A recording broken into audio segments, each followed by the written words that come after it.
ومن آياته أن خلق لكم من أنفسكم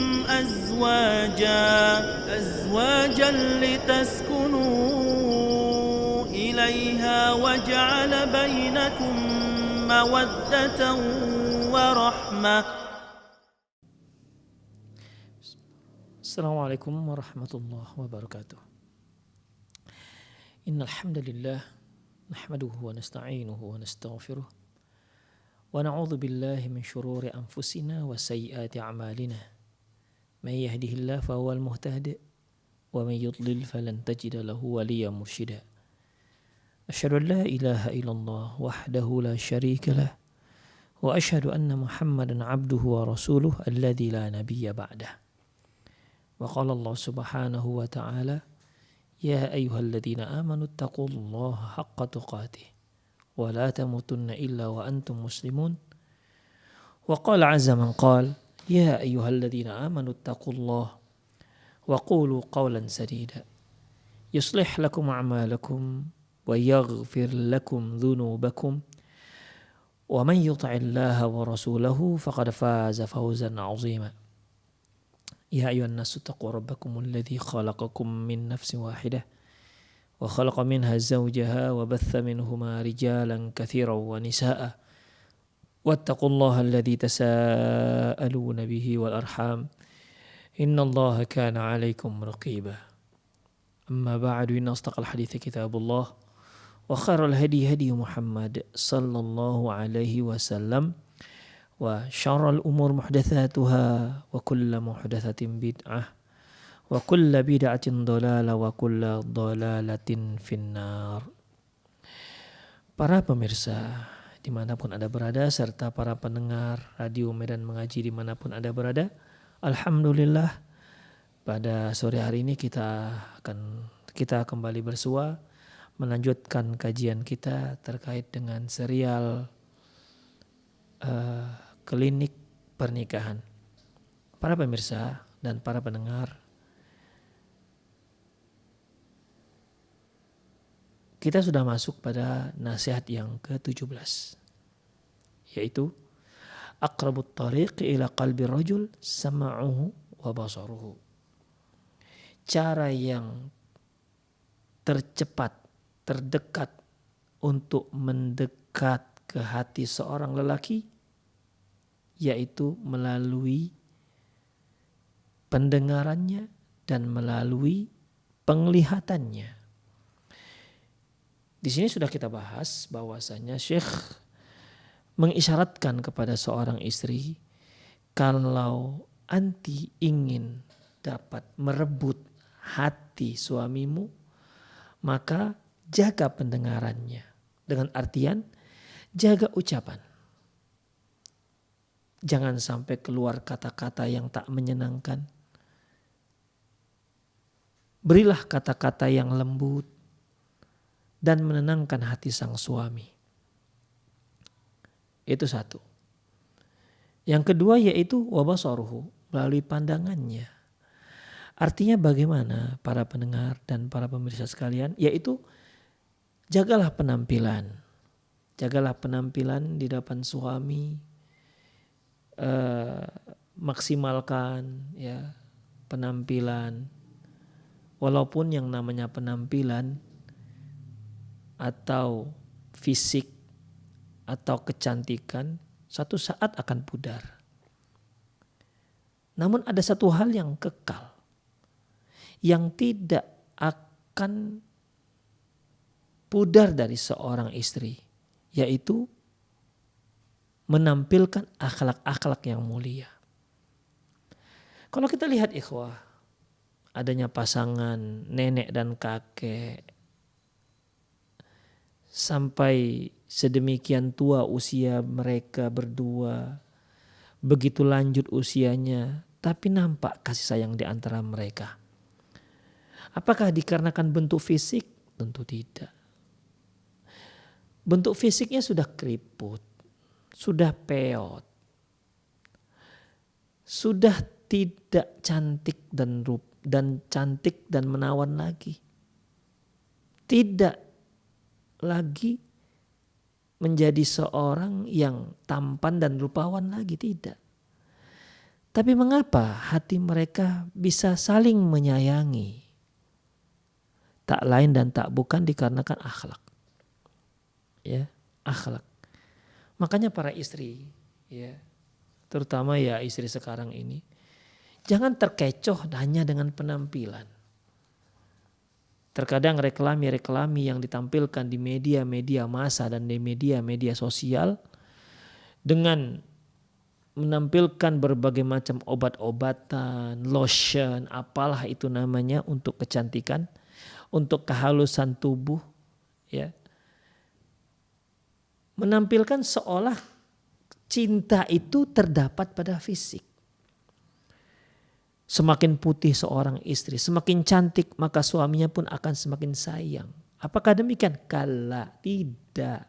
Tidak dan tidak. Ingatlah itu. Ya, bukan. Jangan termakan propaganda reklami. Ya. Jangan termakan propaganda promosi dagang. Ya. Ketahuilah ikhwah, beda halnya kondisi kita dan istri kita dengan orang yang ada di luar sana. Yang di luar sana mungkin kita hanya melihat sekali-sekali. Tetapi kalau dengan pasangan kita hampir setiap saat melihat dia. Makanya secantik apapun seorang istri itu akan menjadi biasa-biasa saja. Yang akan kekal di hati seorang suami adalah akhlak. Makanya kok ada sih para selebriti yang akhirnya dicerai oleh suaminya? Kurang cantik apa sih mereka? Kurang perawatan apa sih mereka? Jutaan uang yang mereka habiskan. Untuk rambut saja mereka habiskan jutaan. Supaya terlihat menarik, supaya terlihat hitam, terlihat lurus. Demikian. Tapi mengapa akhirnya dicerai oleh suaminya? Bahkan tak jarang kita mendengar terjadi kawin cerai antara aktor dan aktris. Kok bisa sih? Bukankah setelah fisik mereka oke? Di layar kaca bisa dilihat, di layar lebar bisa dilihat. Kenapa akhirnya kok pecah rumah tangganya? Satu hal, karena apa? Tidak mengedepankan masalah akhlak. Memang sih kita gak katakan kalau gak perlu cantik, perlu. Bukan gak perlu. Seorang suami senang kalau istrinya cantik sebagaimana seorang istri senang kalau suaminya ganteng dan rupawan. Tapi itu bukan semuanya. Itu hanya sekian persen. Itu hanya di awal-awal saja. Ketika sudah berlangsung pernikahan sekian bulan, sekian tahun, bahkan puluhan tahun, maka yang tersisa adalah akhlak. Yakinlah ikhwah. Para pemirsa dan para pendengar Rosyad TV dimanapun Anda berada, ya, itulah makanya Syekh mencantumkan judul ini. Yang paling dekat untuk menawan, untuk mengambil hati seorang istri, seorang suami, yaitu melalui pendengarannya dan penglihatannya. Ya, ini sudah beliau jelaskan dan sudah kita jelaskan juga pada kajian yang lalu, yang kemarin, ya. Bahkan Rasulullah SAW juga pernah memberikan nasihat kepada Ummul Ghadiyah. Kata beliau, iyaki wa ma yasu'ul udhun. Hati-hati kamu jangan sampai, hati-hati kamu dengan sesuatu yang bisa merusak pendengaran. Alhamdulillah. Hati-hati jangan sampai ada ucapan yang tidak enak didengar oleh sang suami. Beliau juga mengucapkan, penulis juga menyebutkan, fa'alaiki bikalamik fi kalamiki ma'ahu iltizam adabal kalami ammah. Hendaklah kamu, ya wahai para istri, benar-benar memperhatikan, ya, adab dalam berbicara secara umum. Ini seperti tidak berbicara kecuali kalau itu penting atau baik, kemudian memilih lafaz-lafaz yang oke, yang bagus, memilih lafaz yang lembut lah, bukan lafaz-lafaz yang bisa menyakitkan. Kemudian jangan berdebat dengan suami, ya. Jangan berdebat, karena perdebatan itu hanya akan dapat membuat hati semakin keras, ya. Kemudian berbicaralah dengan lembut, tidak dengan teriak-teriak. Kemudian sebagaimana yang telah kita kaji pada kajian lalu. Kemudian beliau menyebutkan wa dzikruha la yattasi' lahu hadzal maqam. Untuk menyebutkan adab-adab dalam berbicara secara umum ini tidak cukup tempatnya, kata beliau.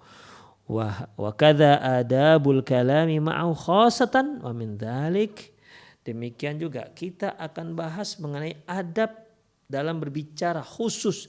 Artinya khusus antara suami dan istri. Bagaimana cara istri berbicara dengan sang suami, ini khusus. Ya, karena kalau ada berbicara secara umum, tentu kan kita ada tergantung audiens kita tuh bagaimana. Terkadang audiens kita itu anak-anak. Bagaimana cara kita berbicara dengan anak-anak? Audiens kita orang yang sebaya kita. Audiens kita orang-orang yang berpendidikan tinggi. Tentu ketika kita berhadapan dengan seorang yang berpendidikan tinggi yang terkadang bahasa yang digunakan itu bahasa-bahasa yang hampir kita tidak paham, ya. Tapi jangan gunakan bahasa ini ketika kita bicara dengan anak-anak, nggak nyambung. Karena Allah beri kita beri kita sarana lisan untuk menyambung perasaan kita, mengungkapkan perasaan kita, niat kita, maksud kita kepada orang lain. Apa yang akan kita inginkan dari seorang anak? Bahasalah dengan bahasa anak. Demikian. Apa yang kita inginkan dari teman kita? Berbahasalah dengan bahasa teman. Yang kita inginkan dari orang tua kita, berbahasalah seperti bahasa antara anak dan orang tua. Jangan dicampur aduk. Ya, jangan dicampur aduk. Ini bisa menjadi tidak sopan. Mengurangi kesopan santunan, ikhwah. Makanya benar kata Ali bin Abi Thalib. Hadithun nas qadra uqulihim. Bicaralah dengan manusia itu sesuaikan dengan akalnya. Demikian. Sederhanakan bahasa kita. Ya, sederhanakan bahasa kita. Makanya kalau kita lihat ustadz-ustadz kita yang nasional, ya, bahasa mereka Masya Allah, kalau mereka memberikan sebuah ceramah atau kajian itu dihadiri oleh ratusan orang bahkan ribuan. Coba perhatikan bahasa mereka. Bahasanya bahasa yang nyambung, mudah difahami oleh audiensnya. Demikian ikhwah. Karena memang manusia itu butuh berkomunikasi dan difahami. Bukan sekedar kelihatan wah, tapi nggak difahami untuk apa. Demikian ikhwah. Ya, jadi seorang suami bicaralah dengan istrinya yang difahami oleh sang istri. Demikian. Jangan bicara dengan istri seperti bicara dengan anak-anak, itu meremehkan istri. Demikian juga istri bicaralah dengan suami sebagaimana posisi suami. Ketahui posisi suami itu di mana levelnya. Bicaralah dengan level tersebut. Hadithun nas qadra uqulihim. Bicaralah dengan seseorang itu, perhatikan, sesuaikan dengan akalnya. Demikian ikhwah. Jadi ketika kita adab berbicara secara umum itu beda dengan adab bicara dengan seorang suami.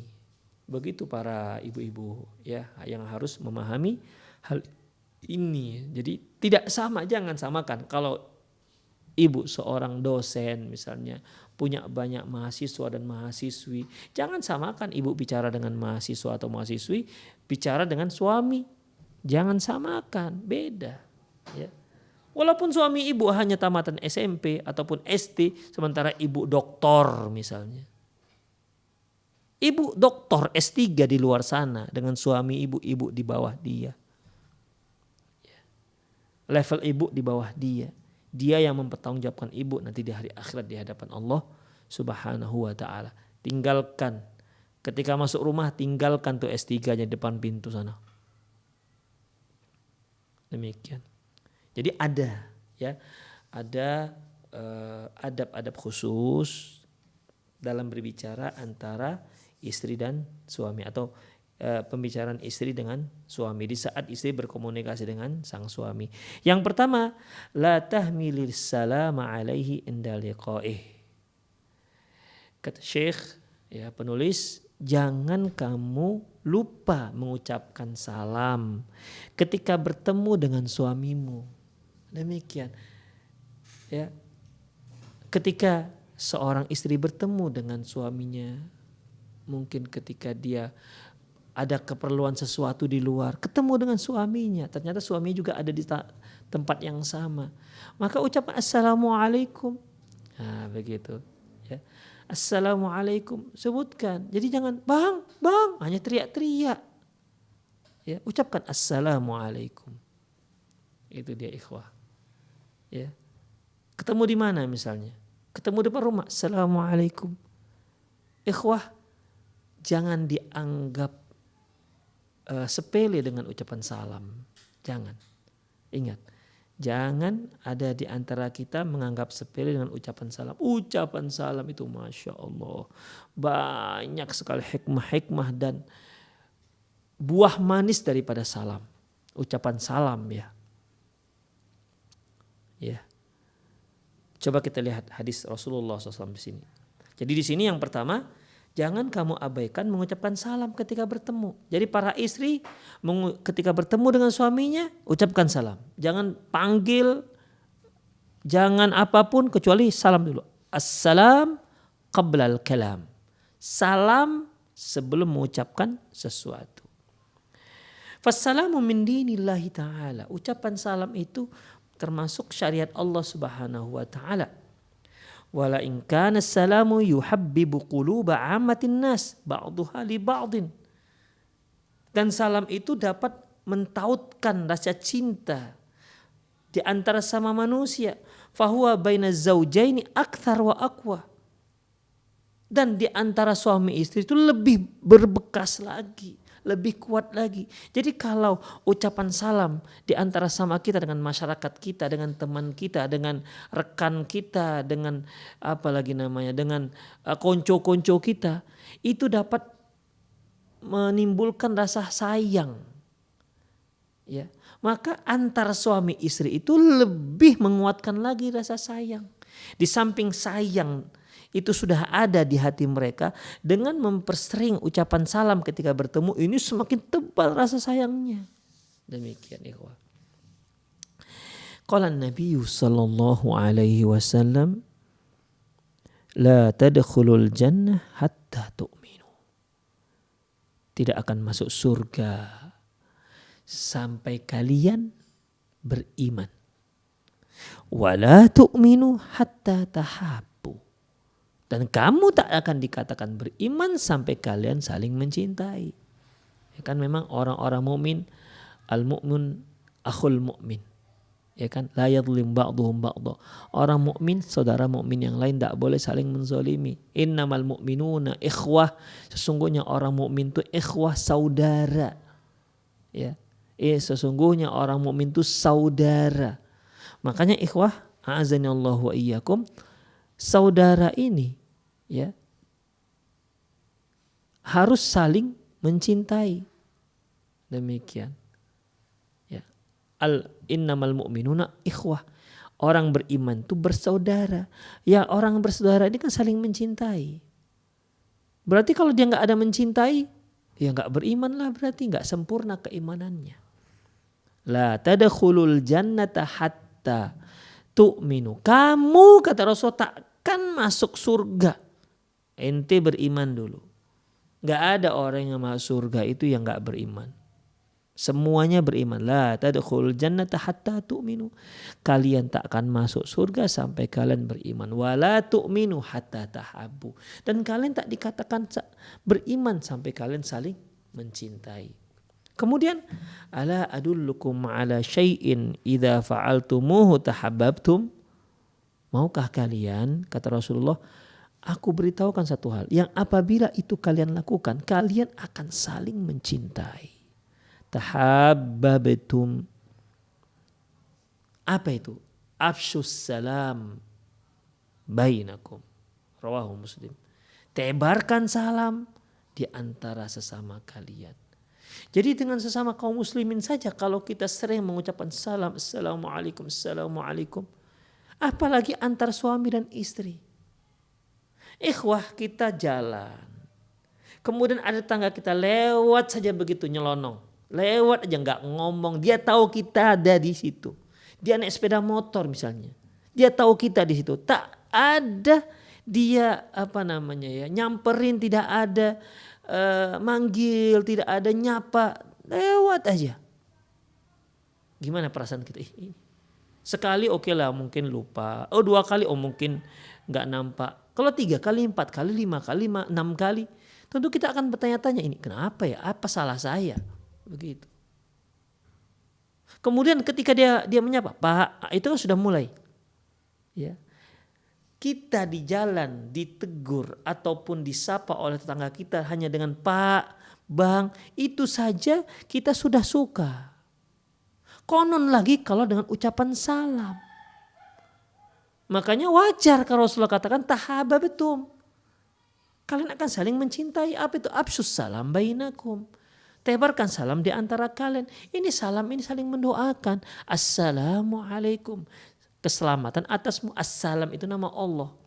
Semoga Allah senantiasa menjagamu. Allahu Akbar. Itu loh kita didoakan. Kemudian kita jawab, Waalaikumsalam warahmatullah. Semoga Allah juga menjagamu dan merahmatimu. Allahu Akbar. Itu kalau kita artikan, Allahu Akbar. Luar biasa doa itu. Ya kita aja kalau kita nelpon teman, akhi semoga Allah menjagamu, semoga engkau selamat di tujuan sampai tujuan, Allah menjagamu, semoga Allah merahmatimu. Coba, kan senang kita doakan. Pasti juga kita akan katakan, ya antum juga ya semoga Allah menjaga kesehatanmu. Begitu kan, itulah dia assalamualaikum itu. Jadi ikhwah di antara ats-tsamar, ya, di antara konsekuensi ataupun buah manis daripada ucapan salam, ikhwah, ucapan salam merupakan salah satu tanda berimannya seseorang.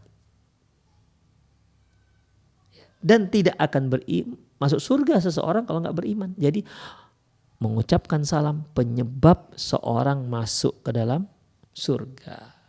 Itu dia. Ini disebutkan dalam hadis ini. Dukhul jannah.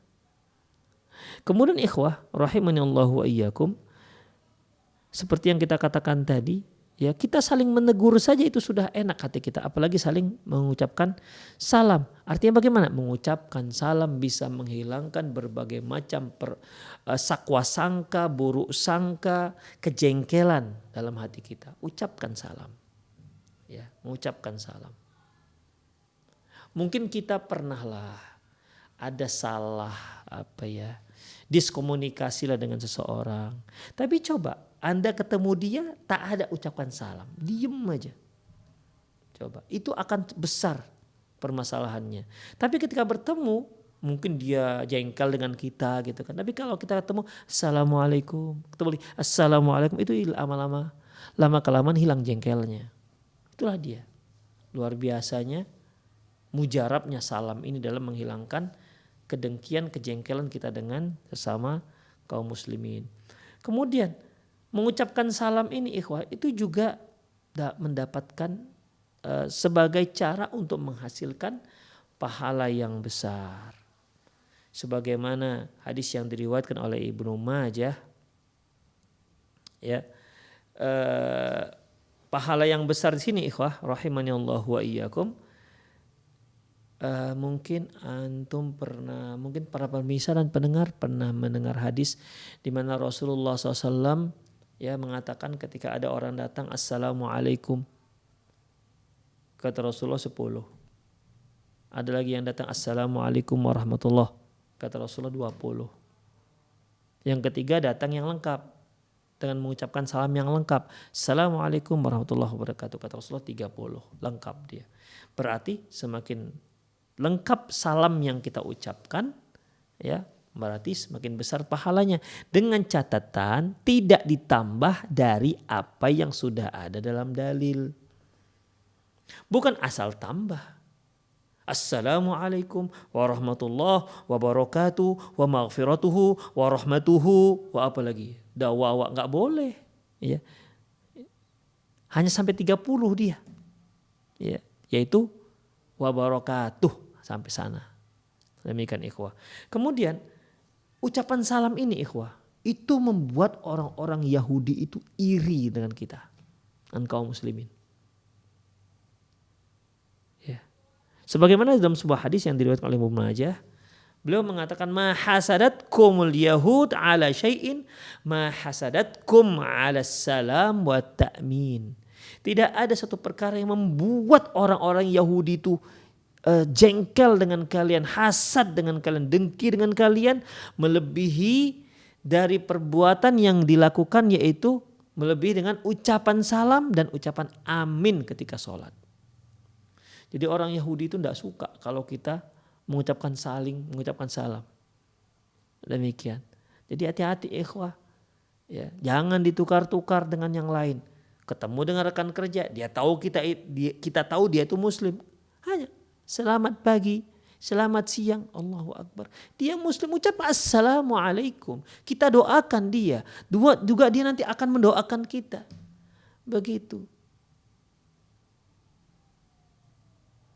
Jadi bisa saja ada propaganda orang-orang Yahudi supaya kaum muslim itu meninggalkan ucapan salam.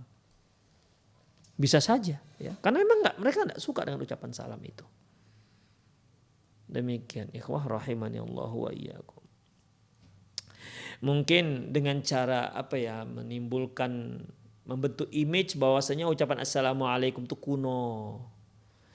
Ya.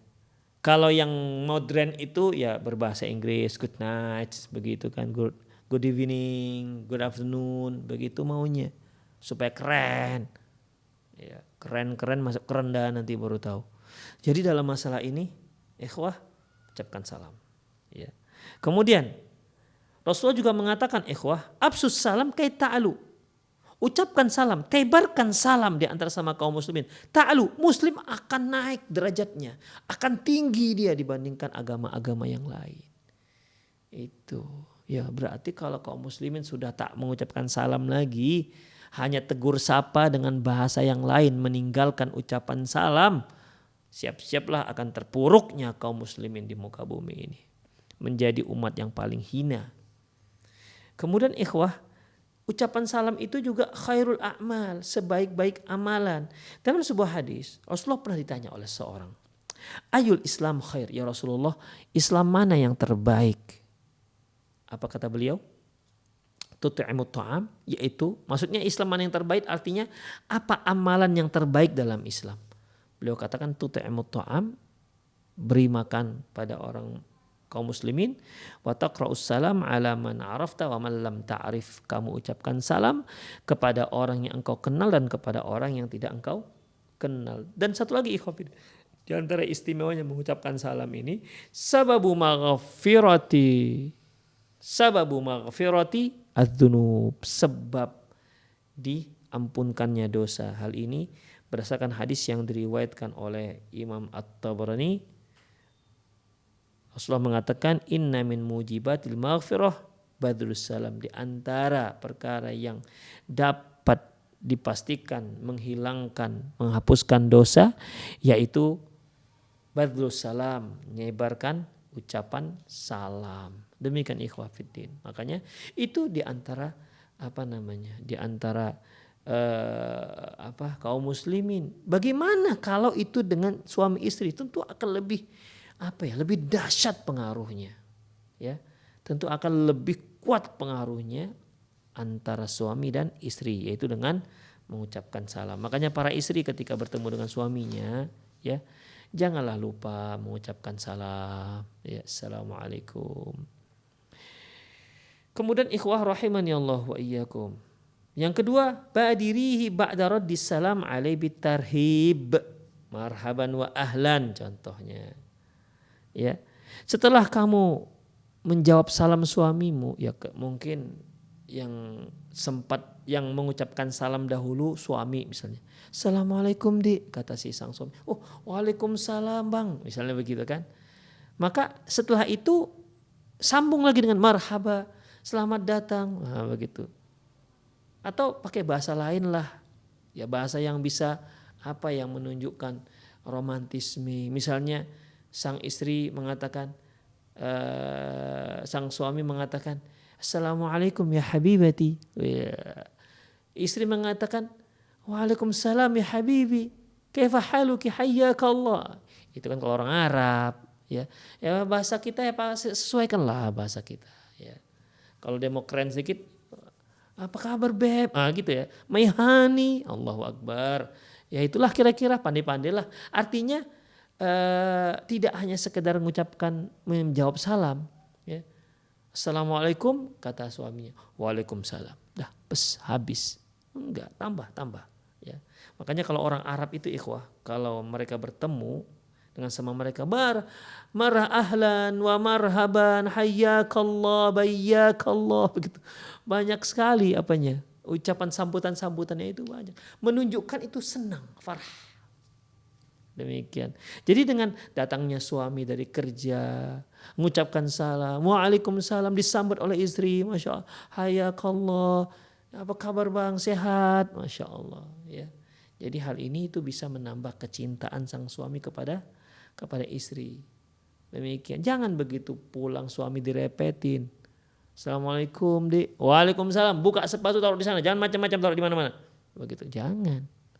Masih baru masuk udah kena repet, udah kena gas dengan sang istri. Apa nggak cicing balik pulang dia nanti, lari lagi nanti dia. Tapi kan Ustaz udah ucap salam, iya sih. Tapi kan harus adalah kelanjutannya, begitu. Ya. Jadi Syekh Badar bin Ali Al-Utaibi beliau mengatakan, badiri ba'da raddis salam alaihi bitarhib. Setelah menjawab salam sang suami, ya maksudnya ketika datang itu atau ketika bertemu, maka lanjutkan dengan marhaban wa ahlan atau ahlan wa sahlan atau hayyakallah wa bayyak. Fa inna hadza min babil adabin nabawi ar-rafi'. Ya, min adabin nabawi ar-rafi'. Ini merupakan termasuk adab Nabi yang sangat tinggi. Artinya adab yang diajarkan Rasulullah Sallallahu Alaihi Wasallam yang sangat tinggi. Kalau sudah Rasulullah yang mengajarkan adab, ikhwah, kalau sudah Rasul kita yang mengajarkan adab, yakinlah itulah adab yang terbaik. Karena Allah sudah merekomendasi hal itu. Wa innaka la'ala khuluqin azim, ya Muhammad, sesungguhnya engkau berada di atas akhlak yang agung. Bukan mulia lagi, agung. Itu dia. Jadi apa yang dilakukan Rasulullah SAW itulah akhlak yang mulia. Waqad warada fi dzalika ahadits iddah. Fi dzalika ahaditsun iddah. Sungguh dalam masalah ini ada tertera dalam banyak hadis. Wa fi hadithi halil muslimina fil jannah wa ziyaratihim lillahi ta'ala. Seperti hadis yang menceritakan tentang kondisi kaum muslimin dalam surga di saat mereka mengunjungi Allah. Di saat mereka mengunjungi Allah. Di mana itu Ustadz? Allahu alam, nggak tahu. Yang jelas ini mengunjungi. Kata mengunjungi kita sudah tahu. Jadi bagaimana? Nanti aja kita bareng-bareng baru tahu gimana mengunjungi itu. Allah juga bisa dikunjungi. Zahirnya begitu dalam hadis. Kita lanjutkan ikhwah. Wa audatihim ila zaujatihim. Demikian juga ketika mereka pulang ke istri-istri mereka. Ini ikhwah rahimani Allah wa iyyakum, penduduk surga itu dalam sebuah hadis yang diriwayatkan oleh Imam Muslim, ya, mereka punya pasar. Ya, mereka punya pasar. Di pasar itulah, ya, tempat mereka saling bertemu. Tempat mereka saling bertemu. Memang dalam hadis yang diriwayatkan oleh Ibnu Majah, di situ dikatakan ya seperti pasar kita, ada yang membeli dan ada yang menjual. Bukan dikarenakan mereka butuh keuntungan, enggak, ya sekedar kepengen aja mungkin untuk ya ketika dia di dunia mungkin pedagang, ya. Allah mengulang-ulangi sweet memorial waktu di dunia, kepengen jualan begitu, membeli dan seterusnya. Ya namanya juga penduduk surga, suka-suka mereka. Mereka ingin berdagang lagi, silakan berdagang. Tapi bukan berarti mencari keuntungan seperti kita sekarang ini. Itu dia. Hanya saja memang kalau hadis tentang penduduk surga jual beli di sana, di pasarnya, itu memang diriwayatkan oleh Ibnu Majah, tapi para ulama berbeda pendapat tentang kesohihannya. Kalau Syekh Albani mendhaifkan hadis tersebut. Ya, mendhaifkan hadis tersebut. Hanya di dalam hadis Sahih Muslim yang akan kita bacakan ini, ya, itu hadisnya sahih. Di situ nggak ada cerita. Memang ada cerita pasar, tapi nggak ada ceritakan detailnya saja. Ya, perhatikan ya. An Anas bin Malik radhiyallahu anhu anna Rasulullah sallallahu alaihi wasallam qala inna fil jannati lasuq. Sesungguhnya di surga itu ada pasar. Ya'tunaha kulla jum'atin yang mereka datangi setiap hari Jumat. Ya, Jumat itu artinya Jumat ya Jumat lah, nanti surga itu Jumatnya gimana Allahu a'lam. Yang jelas mereka di pasar itu hari Jumat. Fatahibu rihus shimal fatahuthu wujuhahum wa thiyabahum fazdadu hasanan wa jamalan. Wajah mereka kaum laki-laki yang kumpul di pasar, sebagian ulama ada yang mengartikan di pasar di sini bukan jual beli mereka, tapi sekedar ngumpul mereka, ketemu fulan ketemu gitu. Ya. Ketemu di sana. Kalau di riwayat Ibnu Majah yang kita katakan tadi, ya penduduk surga yang tingkatnya tinggi berada di tempat khusus, penduduk surga yang tingkatnya rendah juga tempatnya di tanah, tapi tanah itu terbuat dari misik, terbuat dari dari perak dan seterusnya. Sementara penduduk surga yang tingkatannya tinggi ada podiumnya, demikian. Tapi tak ada seorang pun yang merasa iri, merasa wah hebat, nggak begitu. Semua sudah nggak ada masalah. Demikian ikhwah. Ya, jadi dalam masalah ini ya di riwayat Ibnu Majah itu adanya. Kalau di riwayat Imam Muslim enggak. Sehingga sebagaimana yang saya katakan tadi, ada surga tapi di situ hanya tempat mereka berkumpul, bertemu, si fulan begitu. Kemudian ketika mereka pergi, kaum laki-laki pergi ke pasar, bertiuplah angin shimal, ya. Angin shimal, angin dari arah utara. Kemudian menerpa wajah mereka dan pakaian mereka sehingga wajah mereka itu semakin tampan. Insya Allah. Wajah mereka semakin tampan. Pakaian mereka semakin menarik. Kemudian fayarji'una ila ahlihim wa qazdadu hasanan wa jamalan. Ketika mereka pulang ke rumah mereka, ini kan dari pasar nih, ya. Dari pasar tambah tampan nih. Kaum laki-laki bertambah tampan, bertambah handsome dia di surga, tertiup angin surga, tambah tampan. Ketika dia pulang ke rumahnya, bertemu dengan istri mereka di rumahnya, ternyata para istri juga semakin cantik jelita. Itu dia. Bayangkan ikhwah. Jadi penduduk surga itu semakin hari semakin tampan, semakin cantik, semakin tampan, semakin cantik, begitu terus. Ya. Itulah dia. Kebalikan daripada kita di dunia ini. Dunia ini semakin lama semakin peot, mati. Begitu. Ya, itu dia ikhwah. Jadi ketemulah dia, mereka balik ke rumahnya dan bertemu dengan istri-istrinya. Apa kata istri mereka? Fayaqulahum wa ahluhum. Istri-istri mereka berkata kepada suaminya ini, wallahi laqad zdattum ba'dana hasanan wa jamalan. Kata istri-istri mereka, ya Allah suamiku, sungguh engkau pulang dari pasar bertambah tampan. Itu dia, bertambah tampan. Kemudian fayaqulun, para suami juga mengatakan, wa antum wallahi laqad zdattum ba'dana hasan wal jamal. Ya, kalian juga kok semakin cantik. Insya Allah. Kami tinggal nggak seperti ini, tapi sekarang bertambah cantik. Awalnya sudah cantik, sekarang semakin cantik. Begitulah ikhwah penduduk surga. Makanya tidak ada di sana kebosanan. Tidak ada yang bosan. Tambah cantik. Ya. tambah cantik, tambah tampan, tambah rupawan, tambah menawan dan seterusnya. Itulah penduduk surga. Ya, itulah penduduk surga. Terus apa hubungannya dengan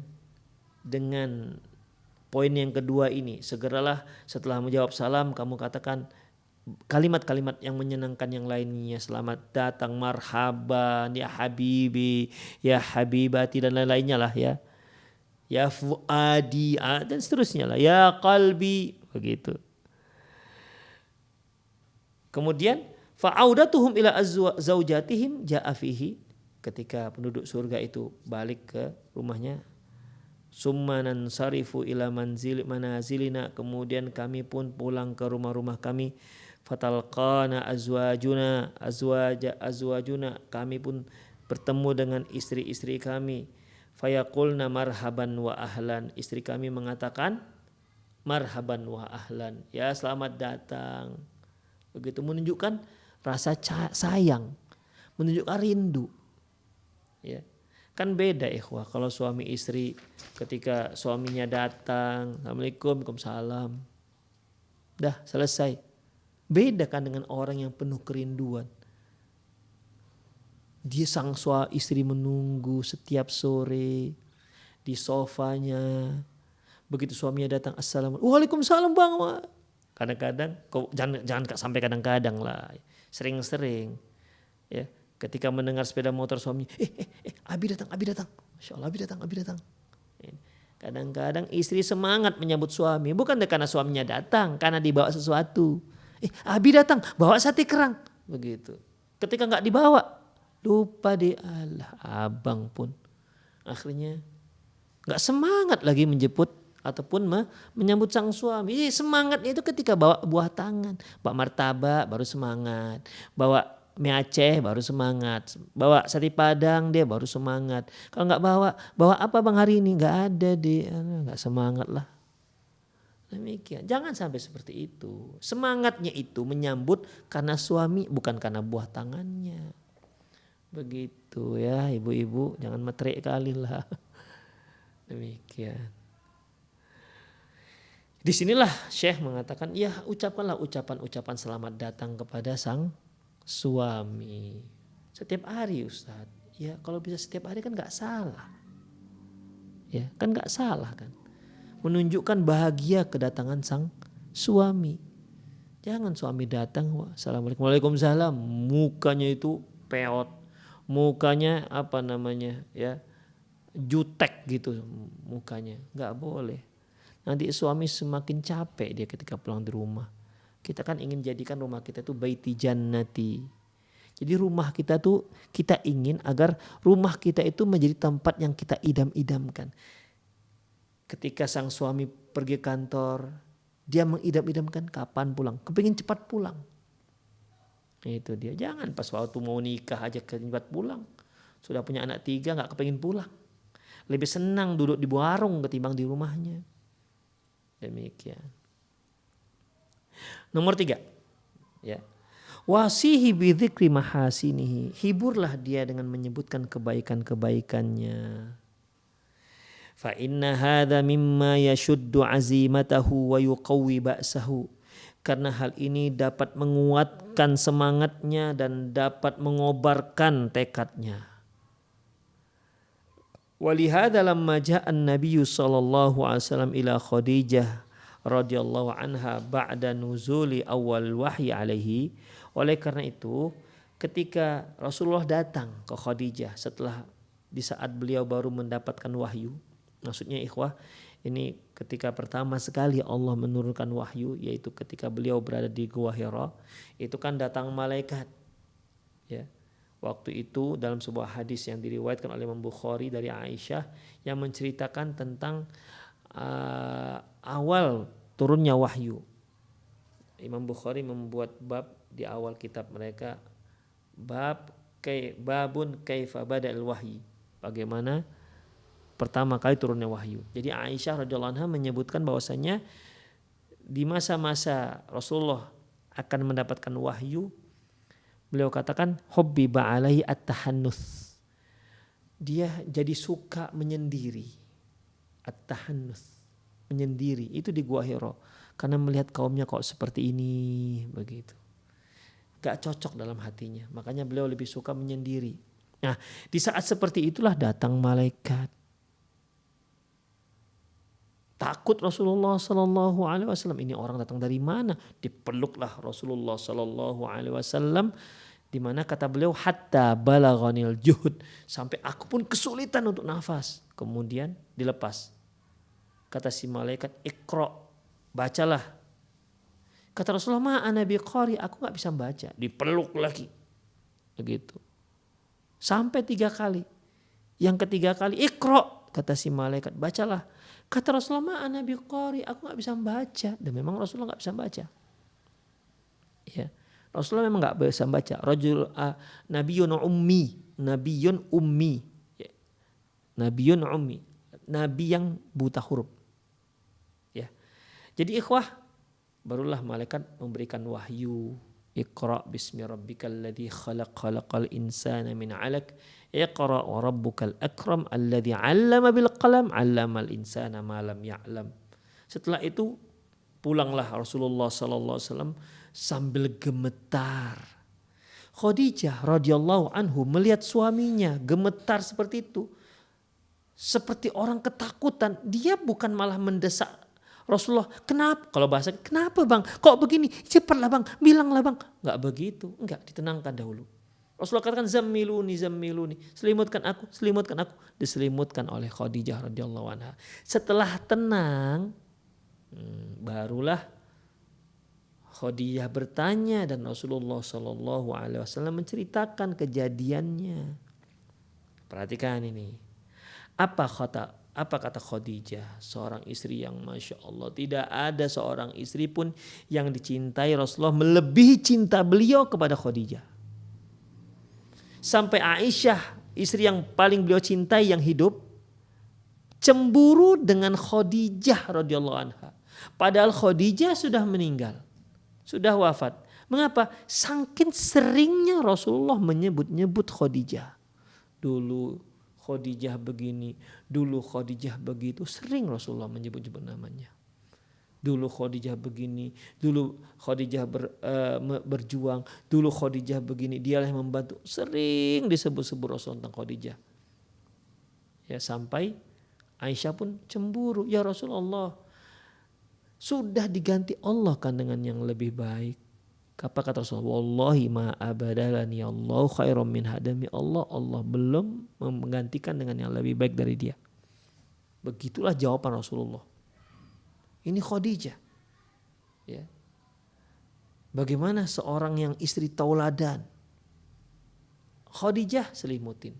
Ketika Khadijah radhiyallahu anha menyelimutinya, dah tenanglah Rasulullah SAW, baru kemudian Rasulullah menceritakan ada yang datang begini. Tapi kan mereka belum tahu nih bahwasanya, beliau juga belum tahu bahwasanya ini adalah malaikat Jibril.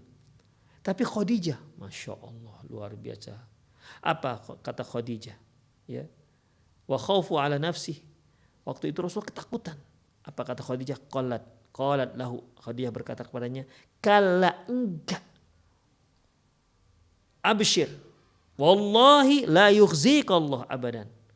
Enggak akan mungkin, itu bahasa kita lah. Enggak akan mungkin. Allah enggak akan pernah menghinakanmu wahai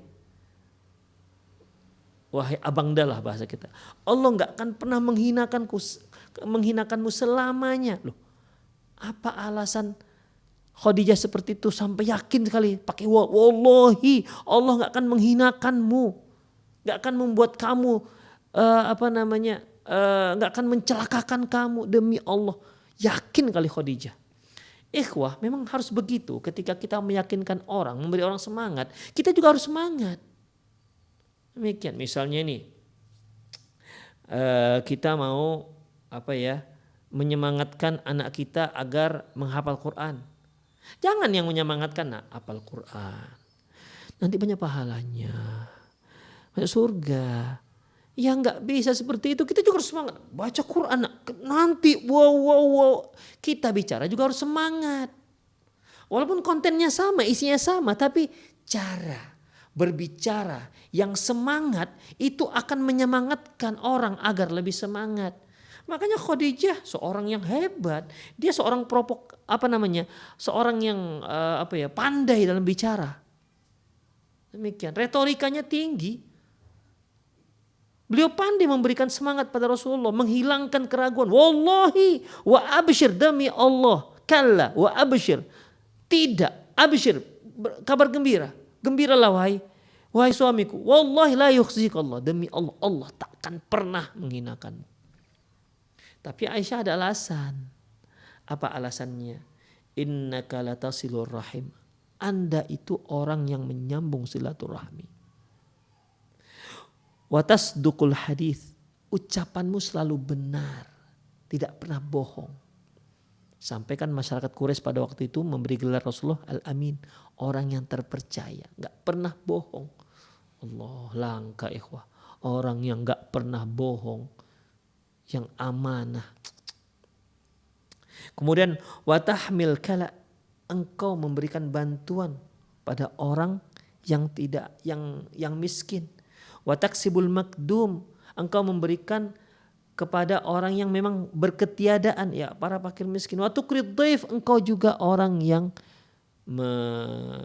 memuliakan tamu. Watu'inu ala nawaibil haq, dan engkau juga menolong orang untuk menegakkan kebenaran. Jadi sifat Rasulullah sebelum beliau diangkat menjadi Rasul sudah sangat terkenal, beliau memiliki sifat-sifat karakter yang luar biasa. Makanya Khadijah yakin gak akan mungkin Rasulullah ini suaminya itu dihinakan oleh Allah Subhanahu wa taala. Karena dia memang orang yang istimewa. Khadijah itu orang wanita yang cerdas, dia mengerti. Mengerti mana yang baik dan mana yang buruk, itu beliau mengerti.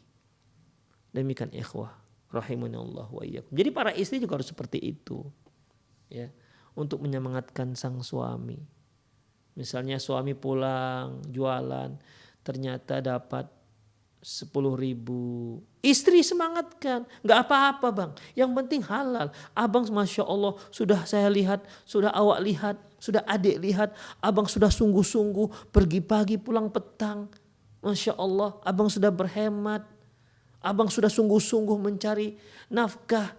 Walaupun dapat 10.000 gak apa-apa abang. Gak apa-apa. Abang sudah berupaya. Kita hanya berupaya, kita hanya berusaha, hasil kan Allah yang menentukan bang. Semangat kan suami seperti ini. Coba suami datang membawa 20.000, kemudian kita merasa gak cukup, istri merasa gak cukup. Bang apa ini 20.000 dibuang? Apa enggak? Aduh, tambah capek tuh suami. Demikian ikhwah, kasih dia semangat. Para istri itu memang makhluk lemah, tapi ketika dia memberi semangat kepada suami, ini efeknya itu luar biasa dengan semangat hidup sang suami. Semangatnya bisa berkobar-kobar jika dia didampingi oleh seorang istri yang memang betul-betul memberi dia semangat. Demikian. Adalah ikhwah, sampai sini aja. Masih ada beberapa lagi adab bicara seorang istri kepada sang suami, insyaallah besok. Ya, kalau enggak ada halangan kita akan lanjutkan lagi. Aku qouli hadza wastaghfirullah li wa lakum wa lisal muslimin innahul ghafurur rahim. Bagi para pemirsa ataupun para pendengar yang ingin bertanya langsung silahkan hubungi nomor yang ada di layar kaca Anda sebelah bawah. Ya, boleh juga melalui WhatsApp dengan nomor yang sama atau melalui nomor 0895 6113 27778. Sekali lagi silakan para pemirsa dan pendengar yang ingin berinteraktif ya dengan nomor layanan telepon langsung silahkan dihubungi nomor yang ada di layar kaca Anda. Juga bertanya melalui WhatsApp dengan nomor yang sama juga boleh atau dengan nomor yang biasa kita pakai 0895 6113 27778.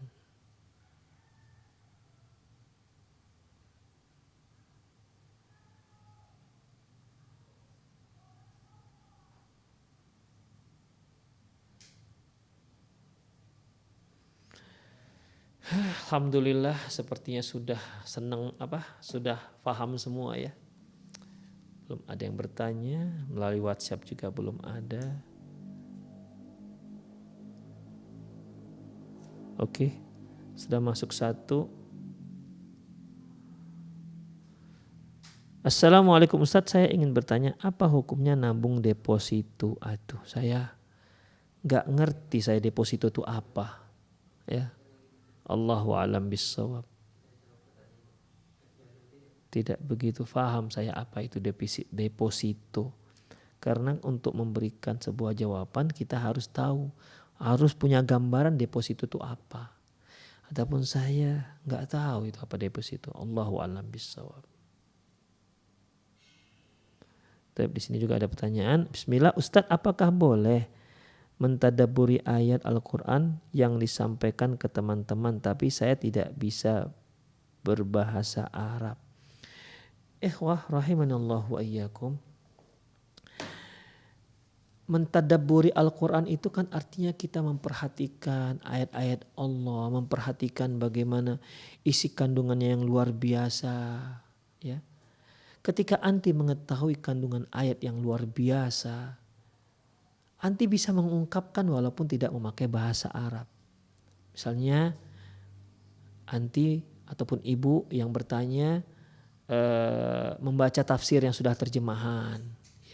Ternyata di situ Masya Allah ibu melihat bagaimana hikmah-hikmah yang dicatat oleh para ulama yang diambil faedahnya dari ayat tersebut. Ibu terkesan, ya, ibu terkesan. Kemudian ibu menyampaikan dengan bahasa ibu, boleh, gak ada masalah, ya. Karena Al-Quran itu bukan hanya untuk orang-orang yang berbahasa Arab, untuk kita orang-orang yang non Arab. Untuk kaum muslimin yang tidak berbahasa Arab, boleh dengan catatan jika memang hasil tadabbur itu memang ada ucapan para mufassir di sana, ya, dan memang ada hadisnya. Walaupun kita nggak tahu nggak hafal hadis Arabnya, kita hanya lihat terjemahannya saja. Apa yang disampaikan, apa yang ibu dapatkan dari ilmu yang jelas yang ada dalilnya itu. Hasil dari tadabbur daripada Al-Quran, hikmah-hikmah yang ada terkandung dalam satu ayat tersebut, silakan ibu sampaikan. Demikian, silakan ibu sampaikan, boleh, kenapa tidak? Demikian, dengan harapan tentunya li ayyahdiyallahu bika rajulan khairul laka min humrin na'im. Allah memberi hidayah pada seseorang melalui dirimu itu lebih baik ketimbang unta merah. Itulah dia, ya, boleh insya Allah. Tapi ingat, yang disampaikan memang atas dasar ilmu, bukan memakai tafsir cocokologi. Kan banyak sekarang tuh yang pakai cocokologi, dicocok-cocokkan. Oh, seperti inilah ayatnya, begitu. Kadang-kadang jumlah huruf dicocok-cocokkan. Oh, pantas terjadi tsunami karena dalam ayat Al-Qiyamah ketika dihitung-hitung ayat nomor ayat, jumlah huruf ternyata segini, pantaslah. Itu kan setelah terjadi. Ya, itu namanya cocokologi. Kalau ibu menyampaikan memang ada dasarnya dari Quran dan Sunnah, para ulama mufassir juga menyebutkan, dan ibu membacanya dari terjemahan tafsir, kan ada itu ya, tafsir bukan terjemahan ya, ada tafsir kemudian diterjemah dalam bahasa Indonesia. Maka silahkan, ya, silahkan.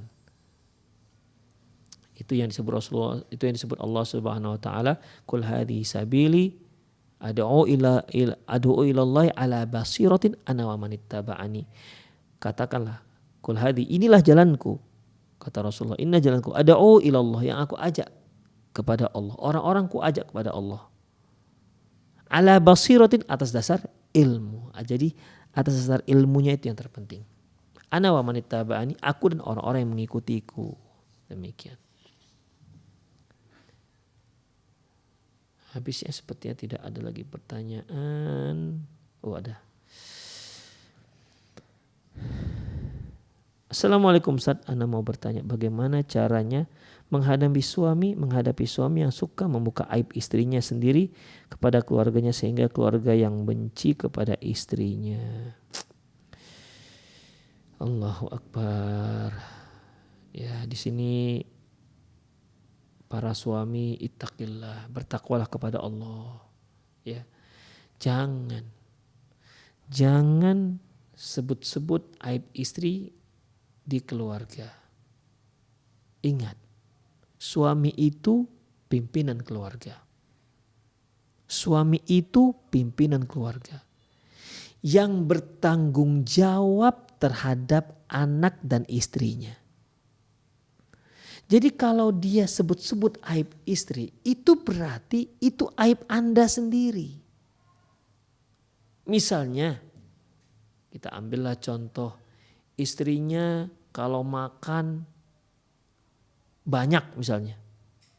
Atau istrinya kalau tidur pulas misalnya, susah, nggak ngerti, tidak mengetahui apa yang ada di sekitarnya misalnya. Atau ada aib-aib yang lain, yang tentu aib ini yaitu sesuatu yang kita tidak ingin ada orang lain yang mengetahuinya. Kekurangan-kekurangan seperti itu, apalagi terkait dengan masalah misalnya kalau istrinya sholat cepat misalnya, kalau dengan anak kasar misalnya. Kalau itulah yang disebut-sebut ke keluarga sang suami, itu kan artinya Anda membuka aib Anda sendiri. Anda itu bertugas untuk memperbaiki istri, bukan malah memburuk-burukan istri di keluarga. Itu salah. Apakah Anda setelah memburuk-burukan istri di keluarga lantas selesai si keburukan istri itu, aib istri itu menjadi bagus, menjadi bisa diperbaiki? Kan tidak. Justru seharusnya Anda itu memperbaiki istri, jangan menyebutkan aibnya, itu menyebutkan kekurangan Anda sendiri. Aib istri itu aib Anda. Berarti menunjukkan ketidakbecusan Anda sebagai suami mendidik sang istri. Kalau misalnya ada si A punya anak misalnya, anaknya nakal, sering mencuri di rumah sekolahnya. Kemudian kira-kira Anda ceritakan gak ke keluarga Anda? Anak saya itu mencuri aja kerjanya. Asik berantem aja di sekolah. Kira-kira Anda mau menceritakan? Enggak kan? Kenapa? Karena aib dia, aib Anda, malu Anda. Begitu. Demikian juga sang istri, tidak boleh disebut-sebut aib sang istri di keluarga. Tidak boleh. Tutupi aib dia, perbaiki aib yang sudah ada. Ya. Didik dia dengan cara yang terbaik. Begitu. Bukan malah memprovokatori, akhirnya keluarga benci dengan sang istri. Ya jadi bencilah kalau seandainya kita hanya menceritakan aib-aibnya saja. Kemudian apa tidak ada kebaikan istri sama sekali yang harus membuat orang lain suka dengan dia? Demikian. Jadi para suami hati-hati yang seperti ini. Gak dibolehkan seperti itu. Ya, tidak dibolehkan seperti itu. Dan ingat, itu termasuk ghibah. Dzikruka akhaka bima yakrah. Engkau menyebut tentang saudaramu sesuatu yang tidak dia sukai. Istri Anda itu termasuk saudara Anda seiman. Makanya jangan Anda tebarkan aibnya. Sedangkan orang lain yang tidak di bawah tanggung jawab Anda tidak boleh menyebarkan aibnya. Apalagi istri yang merupakan tanggung jawab Anda untuk memperbaiki aibnya. Maka nggak boleh ya kita gibahi. Allahu a'lam bishawab. Jadi bagaimana? Ya si istri cobalah berupaya menasihati suami. Ya, ambil positifnya. Kalau dia tahu kalau aibnya itu memang betul-betul aib, cobalah tanya suaminya, yang mana sih bang yang salah? Ambil positifnya sehingga anti sebagai istri memperbaiki aib-aib tersebut. Ya, jika memang hal itu bertentangan dengan syariat Islam. Ambillah positifnya, ya, ambillah positifnya agar anti bisa semakin baik, semakin tinggi derajatnya di sisi Allah Subhanahu Wa Taala. Ya, ambil positifnya, ambil hikmahnya. Demikian. Jangan sampai suami dicela karena menceritakan aib kepada keluarga, tapi anti bertahan dengan aib anti itu. Jangan. Ya. Untuk para suami ingat, jangan ceritakan aib. Untuk para istri ingat, bahwasanya anti harus berupaya untuk memperbaiki aib tersebut. Ya. Allahu a'lam bishawab.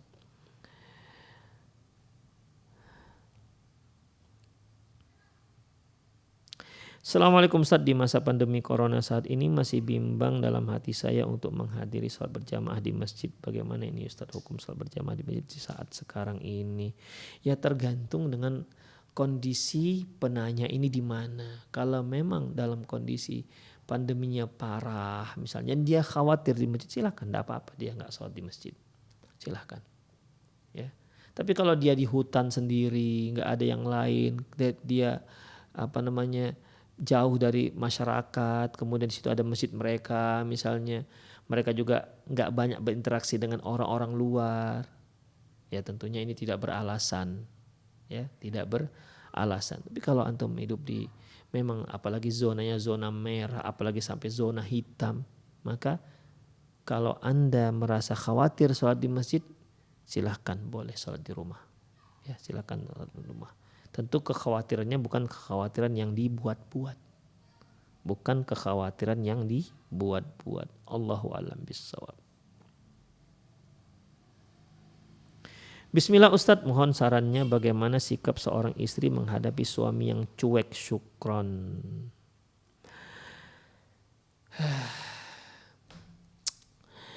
Memang ini problem rumah tangga juga sih, ya.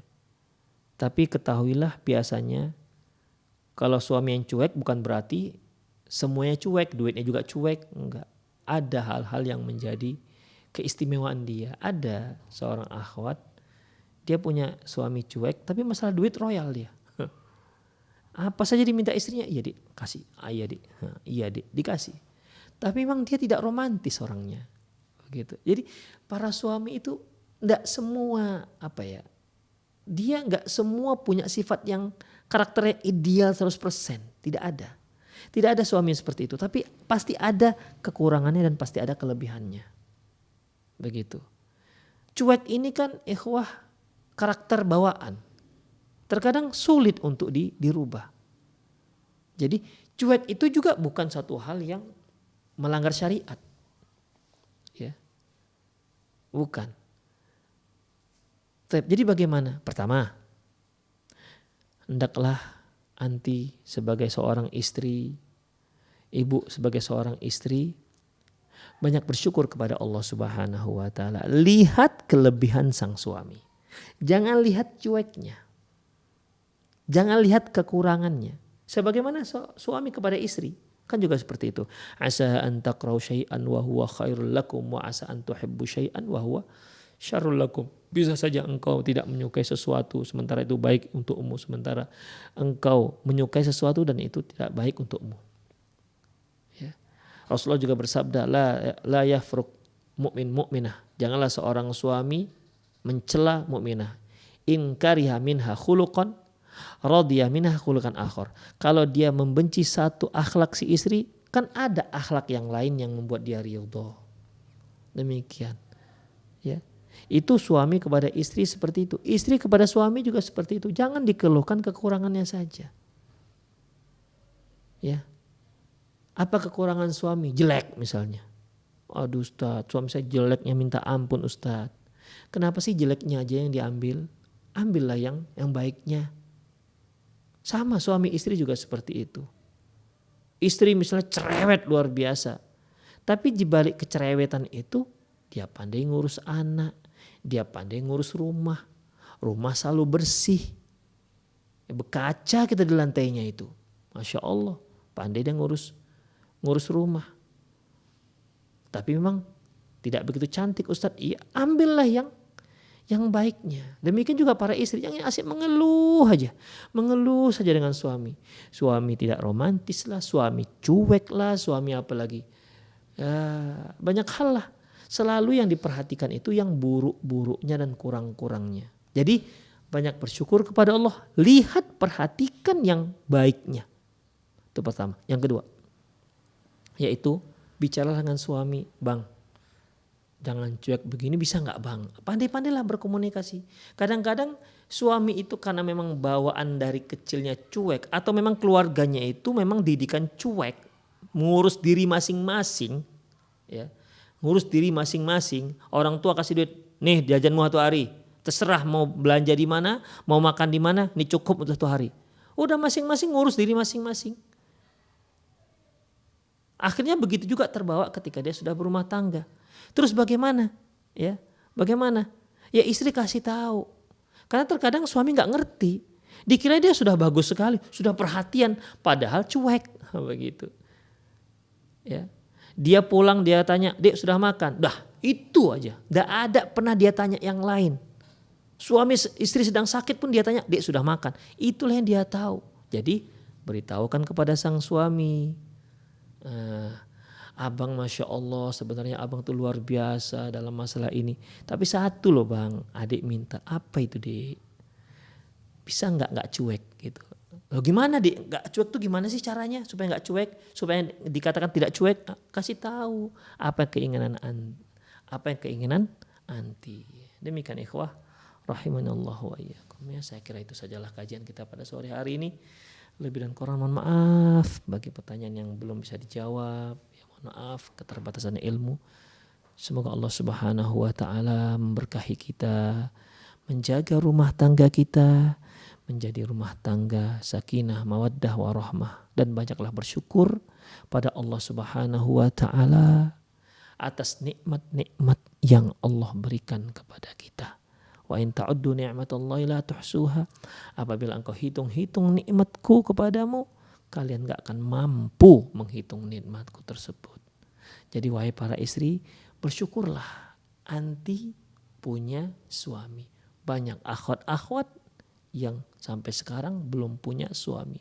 Bahkan banyak para janda yang kepingin ada suami tapi belum juga kunjung punya suami. Ya, itu dia. Jadi anugerah suami itu saja sudah luar biasa. Demikian seterusnya. Carilah, lihatlah yang kelebihan. Jangan fokus kepada kekurangan. Demikian aku qouli hadza wastaghfirullah li wa lakum wa lisa'il muslimin innahu wal ghafurur rahim. Subhanakallahumma bihamdika asyhadu an la ilaha illa anta astaghfiruka wa atubu ilaik. Wa sallallahu ala nabiyyina Muhammad wa ala alihi wa ashabihi ajma'in. Wa akhiru da'wana alhamdulillahirabbil alamin. Assalamualaikum warahmatullahi wabarakatuh.